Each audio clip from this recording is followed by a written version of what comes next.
агрегати дуввуми нерӯгоҳи Роғун 9 сентябр дар рӯзи истиқлолияти Тоҷикистон мечархад. агрегат омода аст. агрегати якуми Роғун моҳи ноябри соли гузашта фаъол шуд, вале баъди чанде ба сабаби мушкилоти фанӣ истод. масъулони нерӯгоҳ мутмаинанд, ки ин дафъа мушкиле пеш нахоҳад омад. на мушкилоти фанӣ, на мушкилоти молиявӣ дар ин самт вуҷуд надорад. масъули сохтмони нерӯгоҳи Роғун гуфт садди обанбор то 70 метр расидааст. онҳо бар тибқи нақша кор мекунанд, аммо нагуфт чаро агрегати дуввум аз рӯи нақша фаъол нашуд.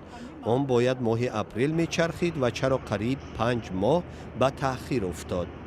ман фикр мекунам, ки дар доираи он меъёрҳое, ки имрӯз ҷамъият фаъолият карда истодааст, фаъолияти нерӯгоҳ қаноатбахш мебошад. Роғун аз тарҳи пурхарҷтарин дар Тоҷикистон аст.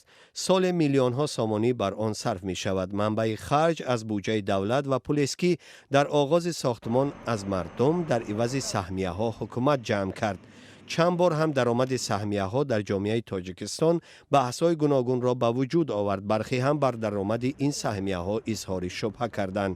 чанде пеш бархе кормандони ин нерӯгоҳ ва ҳам омӯзгорони як мактаби вобаста ба он аз нагирифтани маоши худ шикоят карданд. ҳатто қисме аз кормандон ихтисор шуданд.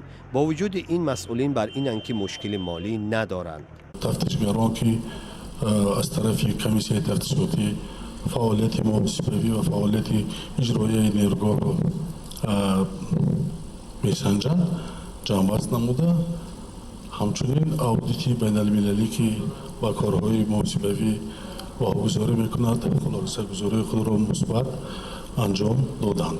кор бекамудӣ намешавад, кор бисёр ҳаст, камудӣ ҳам шуданаш мумкин. дучархаи нерӯгоҳи Роғун ба таври муваққат насб шуданд ва мувофиқи нақша то соли 2021 барқ истеҳсол мекунанд ва баъдан иваз мешаванд.